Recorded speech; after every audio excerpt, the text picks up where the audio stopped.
नमस्कार। आज मैं सुना रही हूँ कमलेश्वर की कहानी कस्बे का आदमी। सुबह 5 बजे गाड़ी मिली। उसने एक कंपार्टमेंट में अपना बिस्तर लगा दिया। समय पर गाड़ी ने झांसी छोड़ा और 6 बजते बजते डिब्बे में सुबह की रोशनी और ठंडक भरने लगी। हवा ने उसे कुछ गुदगुदाया। बाहर के दृश्य साफ हो रहे थे, जैसे कोई चित्रित कलाकृति पर से धीरे धीरे ड्रेसिंग पेपर हटाता जा रहा हो। उसे यह सब बहुत भला सा लगा। उसने अपनी चादर टांगों पर डाल ली। पैर सिकोड़ कर बैठा ही था कि आवाज सुनाई दी, पढ़ो पट्टे सीताराम सीताराम। उसने मुड़कर देखा तो प्रवचनकर्ता की पीठ दिखाई दी। कोई खास जाड़ा तो नहीं था, पर तोते के मालिक रूई का कोट जिस पर बर्फी नुमा सिलाई पड़ी थी और एक पतली मोहरी का पजामा पहने नजर आए। सिर पर टोपा भी था और सीट के सहारे एक मोटा सा सोंटा भी टिका था, पर न तो उनकी शक्ल ही दिखाई दे रही थी और न तोता। फिर वही आवाज गूंज उठी, पढ़ो पट्टे सीताराम सीताराम। सभी लोगों की आंखें उधर ही ताकने लग गईं। आखिर उससे न रह गया। वह उठकर उन्हें देखने के लिए खिड़की की ओर बढ़ा। वहां तोता भी था और उसका पिंजड़ा भी, और उसके हाथ में आटे की लोई भी, जिससे वे फुर्ती से गोलियां बनाते जा रहे थे और पक्षी को पुचकार पुचकार कर खिलाते जा रहे थे। पर तोता पूरा तोता चश्म ही था। उनकी बार बार की मिन्नत के बावजूद उसका कंठ नहीं फूटा। गोलियां तो वह निगलता जा रहा था, पर ईश्वर का नाम उसकी जबान से नहीं फूट रहा था। लौटते में एक नज़र उसने उन पर डाली तो लगा जैसे चेहरा पहचाना हुआ है। वह अपनी सीट पर आकर बैठ गया। दिमाग पर बहुत जोर डाला, पर याद नहीं आया। तभी उन्होंने तोते की ओर से दृष्टि हटाकर शिवराज की ओर देखा। अंगूठा और तर्जनी निरंतर एक रफ्तार से अब भी गोली को शक्ल प्रदान कर रहे थे। माथे पर लहरें डालते हुए और आंखों को गोल कर कुछ अजीब निरीह सा मुंह बनाकर वे शिवराज को संबोधित करते हुए बोले, शिबू, शिवराज है न तू? और अपना नाम उनके मुंह से सुनते ही उसे सब याद आ गया। ये तो छोटे महाराज हैं। वे जाति के वैश्य थे, पर कर्म के कारण महाराज पुकारे जाने लगे थे। म्यूनिसिपैलिटी की दुकानों के पास वाली इमली के नीचे बैठकर वे पानी पिलाया करते थे। कस्बे की सबसे रौनकदार जगह वही थी। वहीं कुएं पर छोटे अपनी टांगें तोड़े, जांग तक धोती सरकाए, जनेऊ डाले, चुटिया फहराए, नंगे बदन टीन की टूटी कुर्सी पर जमे रहते। गांव वाले पानी पीकर एक आध पैसा उनके पैरों के बीच उसी कुर्सी पर रख कर चल देते। पैसा पाकर वह सामर्थ्य भर आशीर्वाद देते।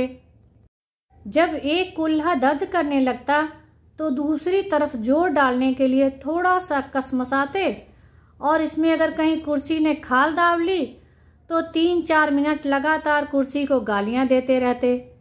लगे हाथों ननकू हलवाई को भी कोसते, जिसने प्याऊ के लिए यह कुर्सी दी थी। तब छोटे की उम्र कोई खास नहीं थी, यही 35-36 के करीब रही होगी। छोटे महाराज के बाप दादा सोने चांदी का काम करते थे। काफी पुराना घर था, दुकान थी। पर जब बाप मरे तो छोटे की उम्र बहुत कम थी। माँ पहले ही स्वर्ग सिधार चुकी थी। बाप के मरने के बाद दूर के रिश्ते की एक चाची आकर सब देखभाल करने लगी। फिर बहुत बड़ी सी चोरी हुई और छोटे का घर तबाह हो गया। चाची को तीरथ की सूझी तो छोटे को साथ लेकर चल दी। खर्चे की जरूरत पड़ने पर एक मुख्तार से जब तब रुपए मांगती रहीं। छोटे साथ थे सो रसीद भेजते रहे। आखिर जब तीरथ से वापस आए तब 5-6 बरस मकान में और रहना हुआ। फिर मुख्तार ने मूल और ब्याज के बदले एक दिन मकान कुर्क करा लिया। गवाही में छोटे के हाथ की रसीदें पेश कर दी और औने पौने में मकान झाड़ दिया। तब से चाची ने जनाने अस्पताल में नौकरी कर ली और छोटे बिस्किटों का ठेला लगाने लगे और घूम घूम कर बाजार की सड़कों पर चीखने लगे, 1 पैसे में 50 बिस्किट इनाम, जितना लगाओगे उतना पाओगे। ठेले में मैदे के छोटे छोटे बिस्किटों का ढेर लगा रहता। एक कोने पर एक बड़ी सी फिरकनी रखी रहती जिस पर नंबर के खाने बने रहते और उस पर एक सुई नाचती रहती। जब कोई पैसा लगाकर घुमाने वाला न मिलता तो खड़े खड़े स्वयं घुमाते रहते। जितना नंबर आता उतने बिस्किट गिनते और फिर ढेर में डालकर अनाज की तरह रोड़ते रहते। कभी करारे करारे 20-25 छांट लेते, सुई घुमाते। आंटी से एक पैसा निकालकर पैसे रखने वाले फूल के कटोरे में झन्न से मारते और जितना नंबर आता उतने गिनकर बाकी ढेर के सुपुर्द कर जलपान कर लेते। लेकिन इस तरह कैसे पेट पलता। फिर एक होम्योपैथिक डॉक्टर की दुकान को रोज सुबह खोलने तथा झाड़ने पोंछने का काम ले लिया। 2-4 घरों का पानी बांध लिया। तड़के उठकर 4-4 डोल खींचकर डाल आते और डॉक्टर के दुकान की सफाई आदि करके कोने में पड़े मोड़े पर इज्जत से दोपहर तक बैठे रहते।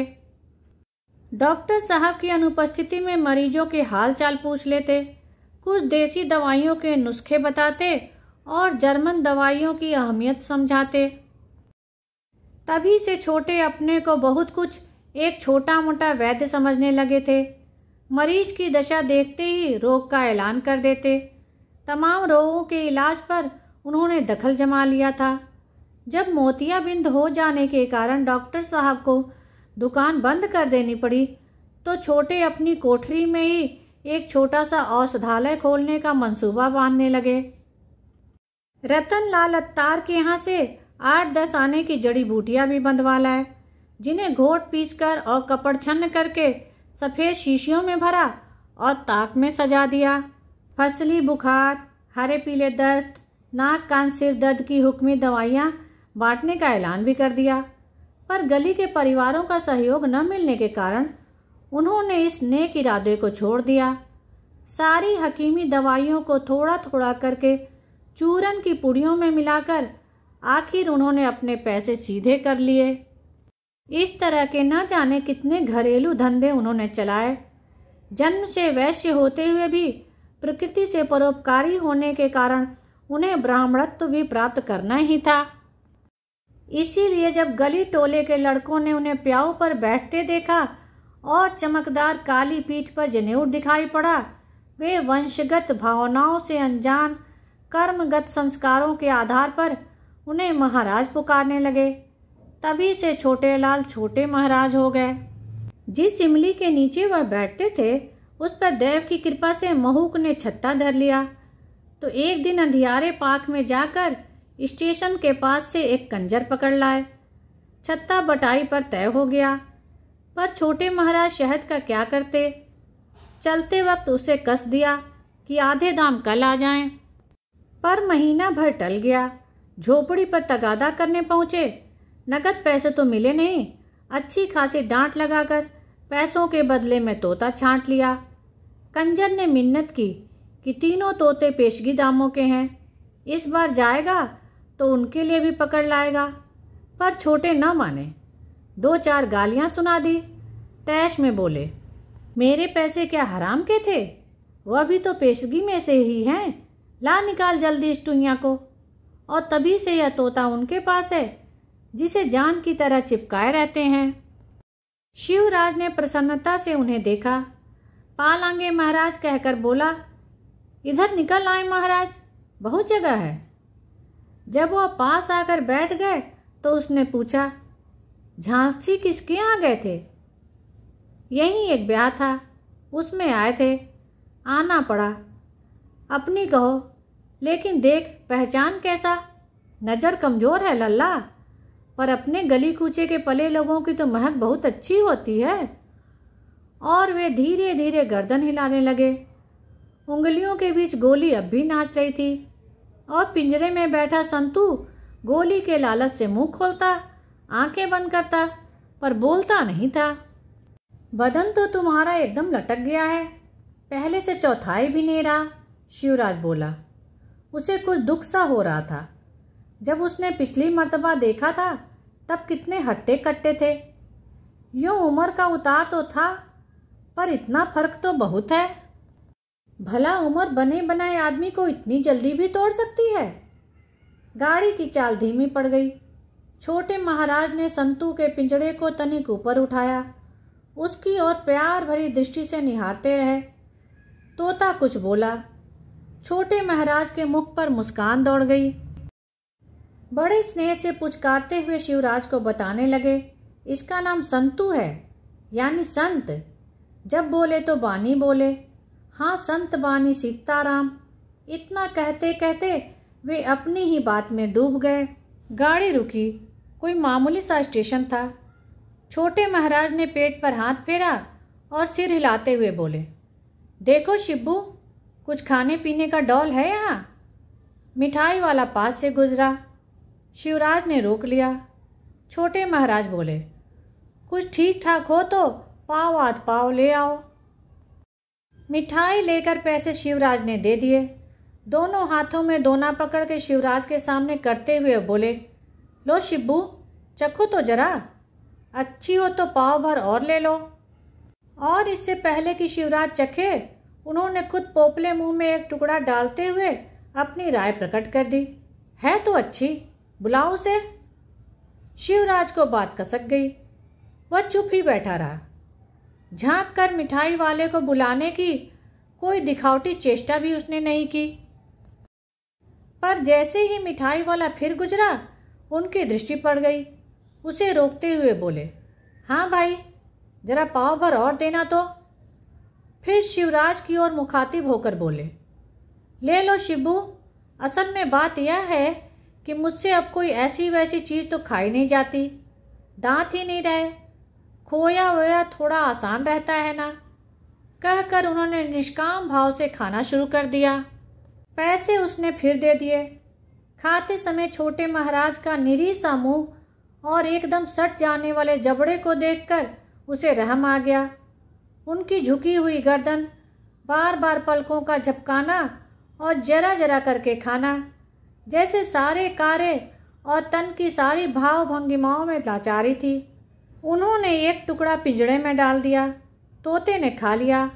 पुचकारते हुए उन्होंने फिर एक टुकड़ा डाल दिया। वे स्वयं खाते रहे और संतू को खिलाते रहे। फिर बात चल निकली और उसी के मध्य उनका स्टेशन भी आ गया। स्टेशन से बाहर आने पर शिवराज और छोटे महाराज एक ही इक्के में बैठ गए। 2 सवारियां और हो गईं। इक्का चला तो हचकोला लगा। छोटे महाराज अपने तोते के पिंजड़े को पटरे से बाहर लटकाए किसी तरह बैठे रहे। अस्पताल के पास वह इक्के से उतर पड़े। संतू का पिंजड़ा पटरी पर रख दिया और झोले में से कुछ निकालते हुए कहने लगे, मैं यहीं उतर जाता हूँ, चाची को ब्याह का हाल बताकर कोठरी पर आऊँगा। हाँ, तुमसे एक काम है। ये एक कपड़ा है सिल्क का, वहीं शादी में मिला था। मेरे तो भला क्या काम आएगा, तुम अपने काम में ले आना। बात खत्म करते करते वह कपड़ा झोले में से निकालकर शिवराज की गोद में रख दिए। शिवराज ने लेने से इनकार कर दिया, पर वे नहीं माने। शिवराज भी नहीं माना तो बड़े झुंझलाकर कपड़ा इक्के में फेंक कर संतू का पिंजरा, झोला और सोंटा लेकर बड़बड़ाते चल दिए। अरे पूछो, मेरे किसी काम की हो तो एक बात भी है। जिंदगी भर में एक चीज़ दी, उससे भी इनकार। सब वक्त की बातें हैं। रहम दिखाते हैं मुझ पर। तेरे बाप होते तो अभी इसी बात पर चटक जाती। फिर मुड़कर ऊंचे स्वर में बोले, पैसे नहीं है मेरे पास, इक्के वाले को दे देना। और वे जनाने अस्पताल के फाटक में गुम हो गए। दूसरे दिन सवेरे छोटे महाराज अपनी कोठरी में दिखाई दिए। देहरी पर बैठे बैठे करा रहे थे। कभी कभी बुरी तरह से खांस उठते। सांस का दौरा पड़ गया था। गली से शिवराज निकला तो पिछले दिन वाली बात के कारण उसकी हिम्मत कुछ कहने की नहीं पड़ी। सोचा कतरा कर निकल जाएं, पर पैर ठिठक रहे थे। तभी हाँफते हाँफते छोटे महाराज बोले, अरे शिब्बू। फिर करा कर टुकड़े टुकड़े करके कहने लगे, दौरा पड़ गया है कल रात से। हाँ, अब कौन देखे संतू को, बड़ी खराब आदत है इसकी। गर्दन सलाख से बाहर कर लेता है। रात भर बिल्ली चक्कर काटती रही बेटा, क्षण भर को पलक नहीं लगी। अपने होश आवाज ठीक नहीं तो कौन रखवाली करे इसकी। अपने घर रख लो, बेफिक्र हो जाऊं। और इतना कहकर बुरी तरह हाँफने लगे।